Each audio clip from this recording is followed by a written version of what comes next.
వచనాలు చదువుతాం. చదువుతావమ్మా గ్లోరీ?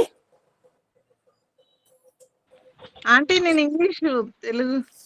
నీ ఆహారమును నీళ్ల మీద వేయుము, చాలా దినములైన తరువాత అది నీకు కనబడును. 7 ఎనమండుగురికిని భాగము పంచిపెట్టుము. భూమి మీద ఏమి కీడు జరుగునో నీవెరుగవు. మేఘములు వర్షముతో నిండి ఉండగా చాలు. ఇక్కడ మనం చదువుకున్న ఈ లేఖన భాగాన్ని చిన్నదే కానీ మరి గొప్ప సందేశం ఇక్కడ మనకు కనబడతా ఉంటది. ప్రార్థన చేస్తే నేను 2 మాటలు వాక్యం అందిస్తాను. ప్రభువైన యేసుక్రీస్తు నామములో మరి మిమ్మల్ని చాలా దినాలు అవుతుంది మరి ఇట్లా కలుసుకోవడానికి.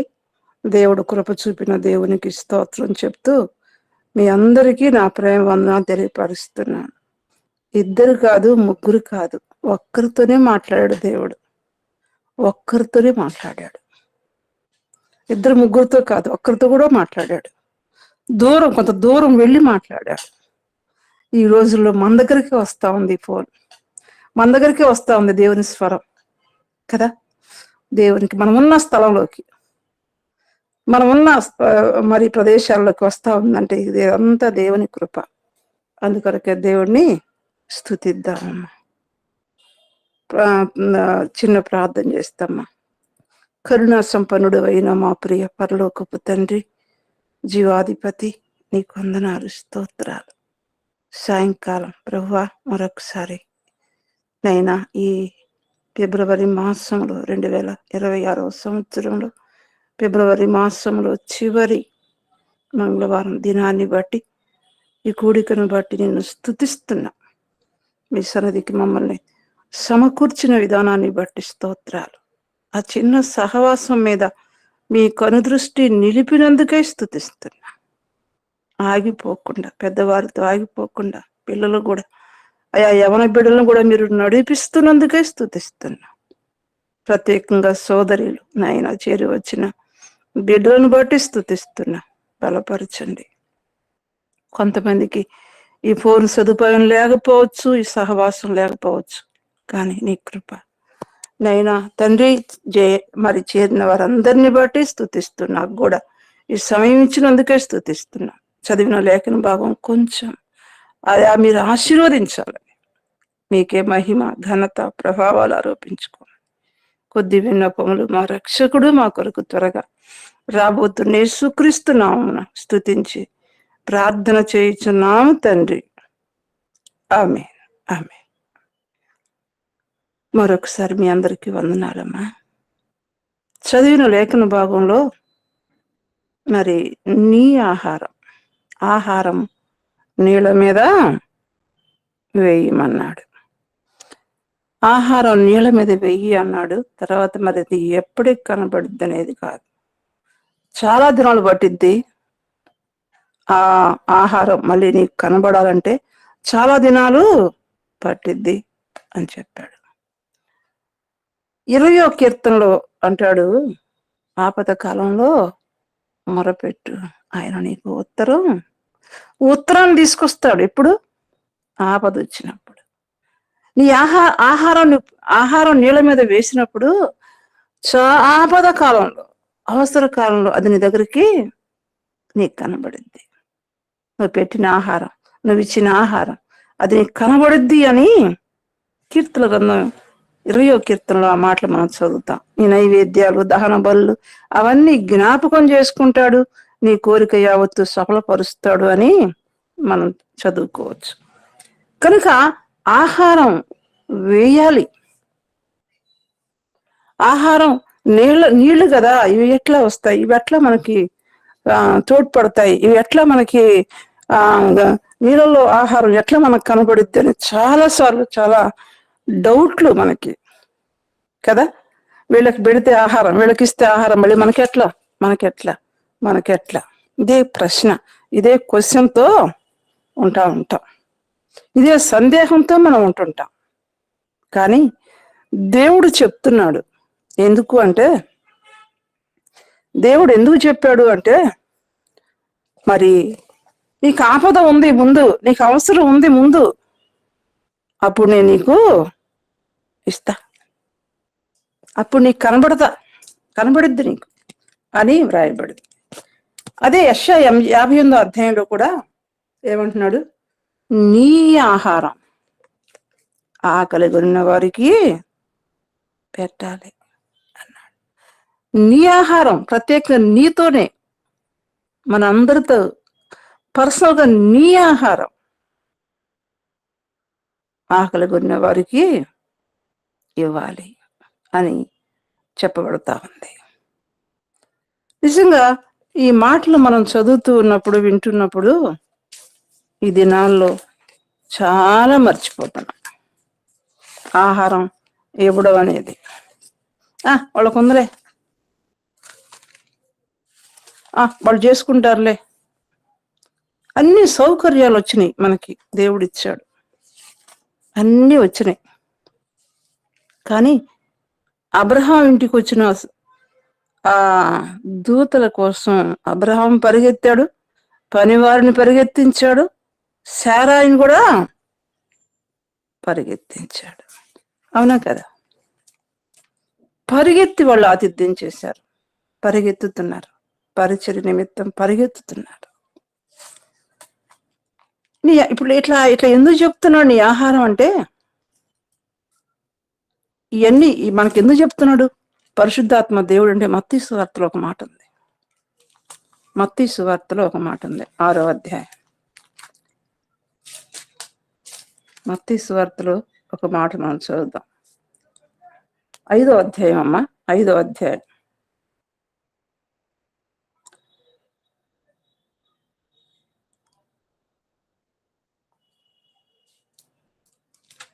ఐదో అధ్యాయం కాదమ్మా, ఒక మాట చెప్తాను. ఏమని చెప్తున్నా అంటే అక్కడ పరిశుద్ధాత్మ దేవుడు మాట్లాడుతూ అన్నాడు, ఇవన్నీ మీకు ఎందుకు చెప్తున్నారు, మనకెందుకు చెప్తున్నాడు ఈ మాటలోనంటే, మన ప్రభువు చివరి వచనం, 5వ అధ్యాయం చివరి వచనం, మీ పరలోకపు తండ్రి పరిపూర్ణుడు గనుక మీరు కూడా పరిపూర్ణంగా ఉండాలని చెప్తున్నాడు. మన ప్రభు ఎవరంట? ఆయన పరిపూర్ణుడు. పరిపూర్ణుడు. ఏ విషయం చూసుకున్నా, ఏ సందర్భంలోనైనా మన ప్రభు ఎవరంట? పరిపూర్ణుడు. పరిపూర్ణుడు కనుక మనం కూడా పరిపూర్ణంగా ఉండాలని మన ప్రభు ఈ విషయాలన్నీ చెప్తున్నాడు. కనుక అబ్రహాం ఆతిథ్యం చూస్తా ఉన్నప్పుడు చాలా ఆశ్చర్యం అనిపిస్తా. వచ్చింది 2-3 దూతలే, కానీ చేసిన పరిచర్య అంతా గొప్ప పరిచర్య చేశాడు. గండాల సంగతికి మనం ఆలోచన చేస్తా ఉన్నప్పుడు ఆమె కూడా ఏం చేస్తా ఉంది? ఆ ఇంటికి వస్తున్నప్పుడల్లా, ఎలీషా శూన్యం పట్టణానికి వచ్చినప్పుడల్లా ఏం చేస్తా ఉంది? ఆతిథ్యం ఇస్తా ఉంది, ఆతిథ్యం చేస్తా ఉంది, ఆతిథ్యం ఇస్తా ఉంది, బలవంతం చేస్తా ఉందంట. చూడండి, ఈ దినాల్లో కొంచెం కాఫీ పెట్టాలంటే గిన్నెలు కూడా గడగాలి కదబ్బా. ఇప్పుడే పెట్టుకొని తాగాంగా, మళ్ళీ వచ్చారు, ఇప్పుడు మళ్ళీ పెట్టాలంటే, మళ్ళీ పెట్టుకోవాలంటే, మళ్ళీ గిన్నెలు పెట్టాలంటే 2-3 గిన్నెలు అవుతాయి, మళ్ళీ కడగాలి, మళ్ళీ ఆ స్టవ్ కడకపోవాలి, చాలా ఆలోచన చేస్తూ ఉంటాం. కానీ ఈ శూన్యమీరాలు, ఈ ఘనురాలు ఏం చేస్తా ఉంది?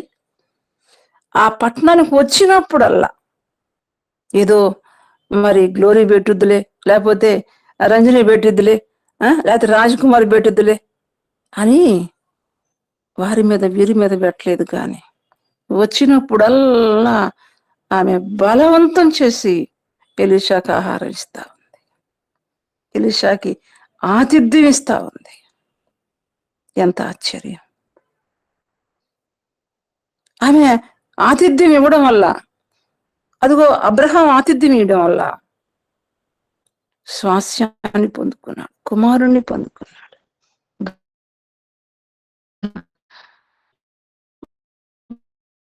కానీ ఈ ఎలీషా ఆలోచిస్తా ఉన్నాడు, ఈ ఋతువుని శారాతో చెప్పాడు, దూతలు చెప్పారు, ఇక్కడ ఎలీషా కూడా అయ్యా ఇది అవసరం, అబద్ధం ఆడొద్దు, అబద్ధం వద్దు అంటే నమ్మలేకపోతున్నారు వాళ్ళు. కానీ వాళ్ళు చేసింది చిన్న ఆతిథ్యమే, కానీ వాళ్ళు పొందింది గొప్ప బహుమానం, గొప్ప బహుమానం. అందుకే హెబ్రీ గ్రంథకర్త అంటాడు, మీరు ఆతిథ్యము మరవద్దు. అది మనకే చేత అవుతుంది, పురుషుల వల్ల కాదు. అక్కడ అబ్రహాం కనపడుతున్న మంచిదే, కానీ సిద్ధపరిచేది ఎవరు? పనివారు. శారాయ్, ఇంకా పనివారు అందరూ కలిసి సిద్ధపరుస్తారు. అట్లాగే ఈ ఆతిథ్యం, ఈ సిద్ధపాటు, ఇదనేది ఆతిథ్యం. మరి స్త్రీ సిద్ధంగా ఉంటే పురుషుడు ఈజీ పిలవడం, ఇవ్వడం అనేది. కనుక ఆతిథ్యం అనేది అది విశేషమైనదిగా స్త్రీకి లక్షణం. ఆహారం నీళ్ళ మీద పెట్టు, నీ ఆహారం నీళ్ళ మీద వేయి అంట. 7 8 పంచు, నీకున్నదాన్ని ఎంతమందికి పెట్టమంటున్నాడు? 7, ఇంకా 8 కూడా పెట్టు. ఎందుకంట రేపు భూమి మీద ఏం జరుగుతుందో నీకు తెలియదు. ఒకరోజు నేను ఇట్నే దశంభాగం వేసాను డబ్బులు, ఇంకా ఎవరు అడుగుతున్నారు, ఇట్లా ఏదో సమస్యగా ఉన్న వాళ్ళు అడుగుతున్నారు, ఎట్లా అడుగుతున్నారు. నేను అడిగా ప్రభు ఇప్పుడే ఇచ్చొచ్చాను, మళ్ళీ ఇంకేదో వీళ్ళు కనపడుతున్నారు, వాళ్ళు కనపడుతున్నారు, ఇవన్నీ అట్లా చేయాలి అంటే ఈ వాక్యం ద్వారా మాట్లాడుతున్నాడు. 7, 8 పంచు. భూమి మీద ఏం జరుగుతుందో నీకు తెలియదు, నీకు తెలియదు, మనకు తెలియదు. కనుక మన ప్రభు ఏం చెప్తున్నాడు? నీ ఆహారం పెట్టు. ఎవరికి పెట్టాలో చెప్తున్నాడు మత్తయి సువార్తలో. ఎవరికంట? నీ శత్రువు ఆకలిగొని ఉంటే వానికి భోజనం పెట్టు. అప్పుడు వారి తల మీద నిప్పులు కొంపబెట్టినట్టు నీ శత్రువైన ఆకలిగొని ఉంటే వాళ్ళకి ఏం చేయాలంట? ఆహారం పెట్టాలి, ఆహారం ఇవ్వాలి. నిజంగా పిల్లలు అంకుల్ చనిపోయిన దినాల్లో ఖచ్చితంగా మేము భోజనం చేసే సమయానికి వస్తాడు రవి అనే అబ్బాయి. అంటే ఏదో కొంచెం ఇస్తాం, తప్పగా ఇస్తామని తెలుసు. ఖచ్చితంగా మేము భోజనం చేసే సమయానికే వస్తాడు. ఆ కొంచెం ఇస్తే మా నాన్న మా అమ్మ ఉండేవాళ్ళు, పెద్దవాళ్ళు కదా, ఉన్నారు అన్నయ్యోళ్ళంతా బళ్ళారిలో ఉంటే ఇంకేం పర్లేదు ఏమిటి, కానీ నన్ను సణుగుతా ఉంటాడు. నేను చేతిలో నీలో ఏదేదో మాట్లాడతాడు. చూడండి, ఆయనకి పెట్టే భోజనం ఆయనకు పెడతాను. ఏదో ప్రతిరోజు ఆ భోజనం సమయంలోనే వస్తాడు. సరే అయ్యా రవి ఈ ముద్ద తినయ్యా కొంచెం అని దాంట్లోనే కొంచెం పెట్టేవాళ్ళం. ఆ ఆహారాన్ని ఈరోజు మాకు మా అందరి జీవితాల్లో నింపింది. ఆహారం ఇచ్చాడు దేవుడు.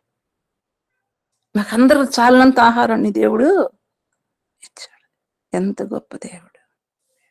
నీ ఆహారం నీళ్ళ మీద వేయి, బిగపట్టుకోవద్దు.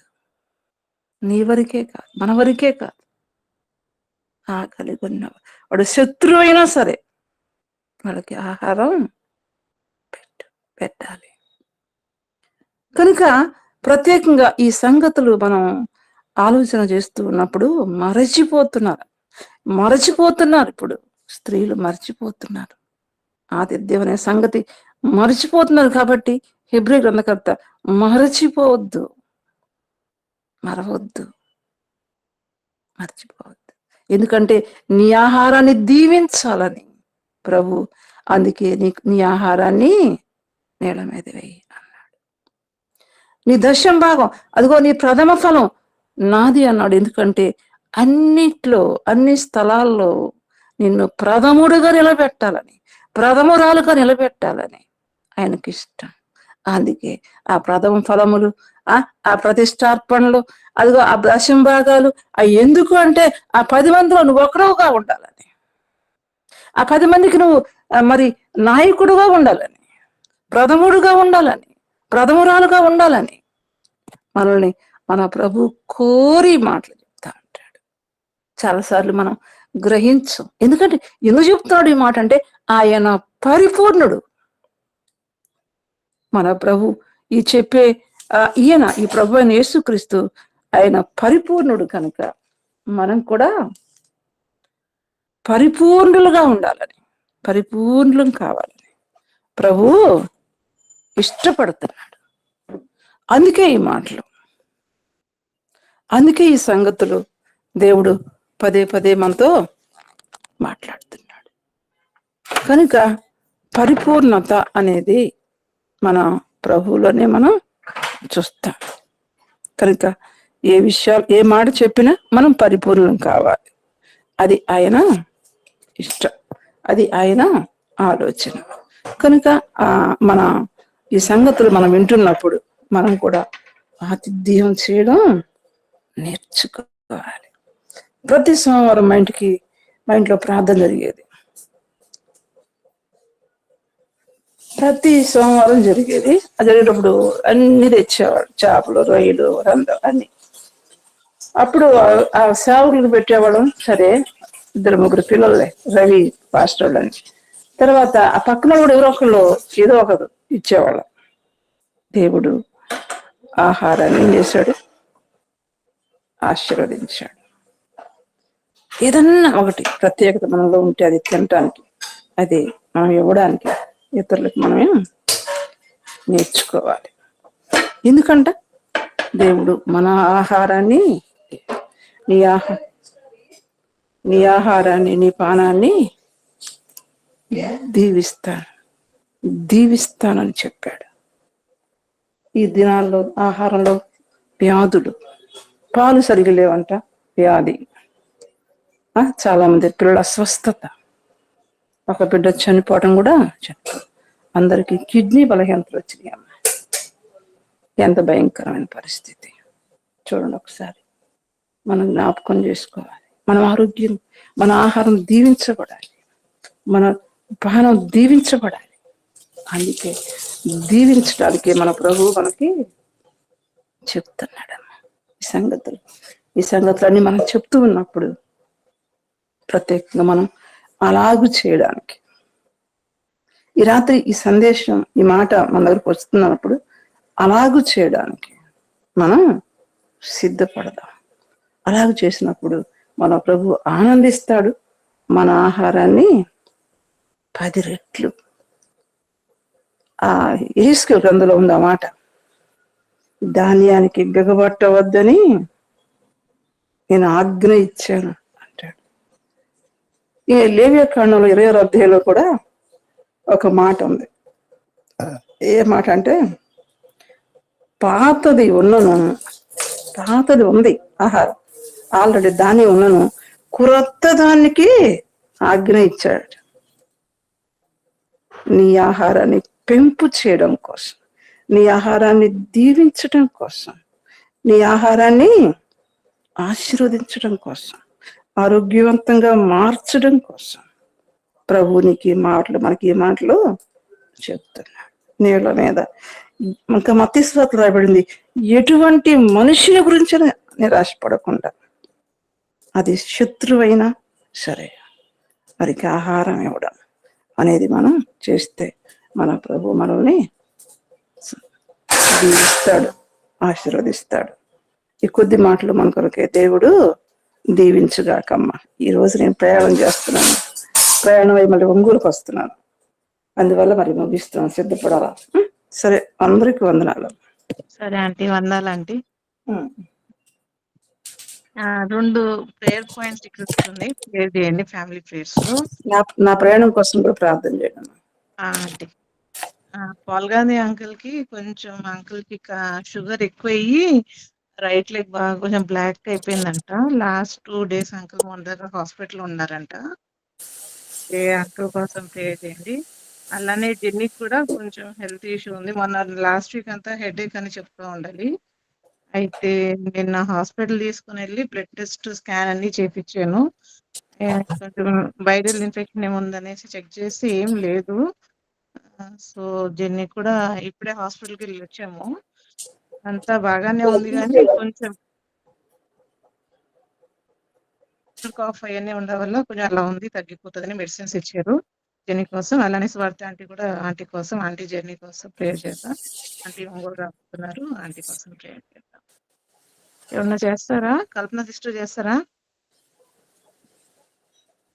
మా పులివెందుల్లో మీటింగ్స్ అమ్మా, మీటింగ్స్ కోసం కూడా ప్రార్థన చేయండి అందరూ. Okay aunty. 3 రోజులు వీధి సువార్త అంట, 3 రోజులు మీటింగ్స్. అంటే వీధి సువార్త అంటే ఇంటింటి సువార్త అంటే మరి ఎట్లా చేస్తారు మరి, ఆ విషయాలు కొంచెం ప్రార్థన చేయండి. Okay aunty. కల్పన సిస్టర్ చేస్తారా? అమ్మా చేస్తాను. మహోన్నతుడా, కృపగల నాయన, ప్రేమ తండ్రి, మీ పరిశుద్ధమైన ఘనమైన నామానికి వందనాలు, స్తుతులు, స్తోత్రాలు చెల్లించుకుంటున్నాం దేవా. ఈ మంగళవారం కూడా నాయన, ఈ రాత్రి వేళ కాల సమయంలో తండ్రి, మీ పాద సన్నిధిలోనైనా శ్రీరంగా చేరి ప్రభా, మీ మాటలు వినడానికి, మిమ్మల్ని స్తుతించడానికి ఇచ్చిన శ్రేష్టమైన సమయాన్ని బట్టి వందనాలు, స్తుతులు, స్తోత్రాలు చెల్లించుకుంటున్నాం తండ్రి. ఆయన విన్న వాక్యం ప్రకారం ప్రభా, మేము మా అనుదిన జీవితంలోనైనా నిర్వర్తించడానికి, పాటించడానికి మీరే మాకు సహాయం చేయమని ప్రార్థిస్తున్నాం తండ్రి. నేను ఆదిత్యం ఇవ్వడం మర్చిపోకూడదని సెలవిస్తున్నాను తండ్రి. నాయన మాకున్న దాంట్లోనే ప్రభు మేము ఇతరులకి ఆదిత్యం ఇచ్చేవారిగా, ఇతరులకి సహాయం చేసేవారిగా ఉండడానికి మీరు మాకు కృపను దయచేయమని ప్రార్థిస్తున్నాం. అటు మనసును మీరు మాకు ప్రతి ఒక్కరికి దయచేయమని ప్రార్థిస్తున్నాం తండ్రి. అంతేకాకుండా ప్రభా ఈ లోకంలో జీవిస్తున్నప్పుడు ప్రభా మిమ్మల్ని పోలి మేము నడుచుకోవడానికి, మీ మార్గంలో మేము నడవడానికి మీ జ్ఞానాన్ని మనలో ప్రతి ఒక్కరికి అందించమని ప్రార్థిస్తున్నాం తండ్రి. అంతేకాకుండా ప్రభు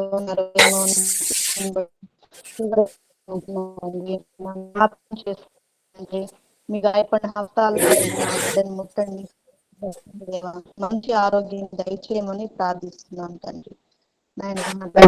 కూడా జ్ఞాపకం చేసుకోండి తండ్రి. ఏదైతే బాగాలేదో ప్రభా మీకు తెలుసు తండ్రి. ప్రభా మీ వస్త్రపు చెంగులో స్వస్థత ఉంది ప్రభా. మీరు ప్రభా తండ్రి ఆ బిడ్డను కూడా జ్ఞాపకం చేసుకోండి. ప్రతి అనారోగ్యం విడుదల దయచేయమని స్వస్థతని ప్రార్థిస్తున్నాను. అట్లాగే ప్రభా అక్కడి నుంచి ప్రభా బయలుదేరి ఉండగా ప్రభా రాత్రి వేళ సమయంలో బిడ్డ చుట్టూ మీ కంచె కాపుదల భద్రత ఉంచండి తండ్రి.